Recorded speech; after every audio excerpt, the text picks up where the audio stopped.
Italia Nostra oggi ha convegno per dibattere tematiche inerenti alla vostra attività. In specifico quali saranno gli argomenti trattati? Gli argomenti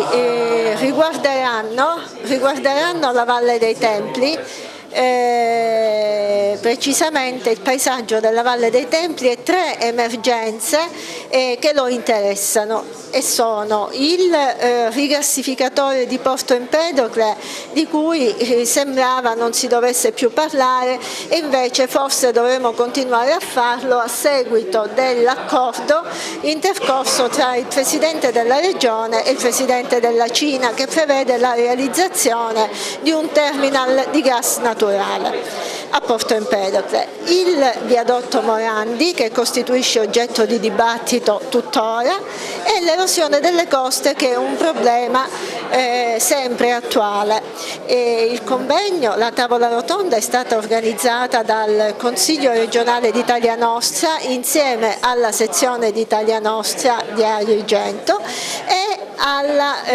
all'Ordine regionale dei geologi. Una giornata qui ad Agrigento per discutere su tematiche molto attuali, non solo di Agrigento ma anche che interessano un po' tutta la Sicilia. Certo, intanto Agrigento è uno degli attrattori turistici più importanti della Sicilia e direi d'Italia, perché insomma ormai ha assunto una dimensione internazionale. Ha avuto un riconoscimento, ha avuto il primo premio del paesaggio nazionale nel 2017 e questo riconoscimento per noi insomma costituisce un risultato, perché assieme a tante altre associazioni, assieme alle istituzioni abbiamo lavorato perché ciò avvenisse, combattendo per esempio l'abusivismo edilizio e cercando di valorizzare insomma, la splendida, sublime Valle dei Templi. Presente a questa iniziativa di Italia Nostra in tandem con vostro l'Ordine. Ecco, si parlerà di tante tematiche, in particolare anche di erosione delle coste, un tema di grandissima attualità anche ad Agrigento, dove stiamo vedendo che tantissime zone sono attenzionate da questi smottamenti. Assolutamente sì, è un'iniziativa che abbiamo voluto condividere con Italia Nostra su un tema che ha degli interessi di carattere professionale molto rilevanti. Ma anche dei risvolti di carattere sociale altrettanto rilevanti.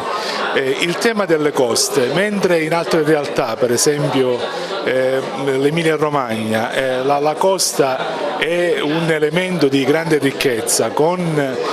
capacità di produrre il prodotto interno lordo, quindi capacità di produrre ricchezza, di essere attrattiva, di essere fruita e quindi risorsa per il territorio. In Sicilia purtroppo per tutta una serie di circostanze, una serie di disequilibri hanno portato le nostre coste e in particolare alcuni tratti, tra cui anche quello della costa di Agrigento, ad un impoverimento, quindi ad una continua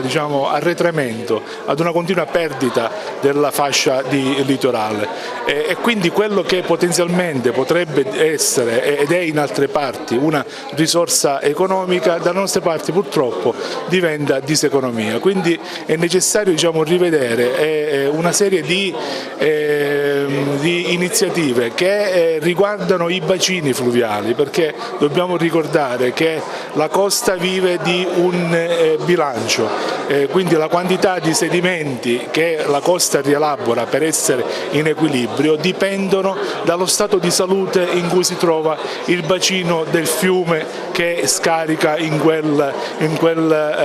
unità fisiografica, cioè in quell'ambito costiero. Quindi capite come è un tema che va affrontato, che riguarda il mare, ma che va affrontato rivolgendo lo sguardo sicuramente verso monte e sicuramente con una grande attenzione a quelli che sono gli aspetti geologici del bacino di riferimento. Sì, assolutamente. Italia Nostra, in qualità di movimento a salvaguardia dell'ambiente, ha acceso naturalmente un cono di luce sulla questione rigassificatore, tra le altre che tratteremo questa sera, proprio perché sembrava un argomento morto e sepolto con tutte le brutture che porta con sé, e invece questa novità, questi cinesi che hanno allungato l'occhio verso la nostra zona, è un po' inquieta nel senso che naturalmente si creerebbe un danno in primis all'ambiente, a noi che viviamo il nostro ambiente, il nostro mare e soprattutto anche alla vocazione turistica della nostra città. Ricordiamoci che Agrigento è patrimonio dell'umanità, abbiamo i templi, siamo conosciuti in tutto il mondo, visitatissimi e quindi certamente sarebbe un documento sia per quanto riguarda anche le stesse navi da crociera che non transiterebbero certamente più nelle nostre acque e anche per quanto riguarda i gas che verrebbero a transitare nella nostra zona, che sono pericolosissimi a dispetto di quanto si dica sulla sicurezza. Quindi noi già preventivamente ci eravamo attivate come sezione scrivendo al Presidente della Regione chiedendo lumi proprio su quanto avevamo letto su un quotidiano a livello regionale, quindi aspettiamo risposte e nel frattempo interveniamo immediatamente discutendo di questo argomento molto caldo per noi.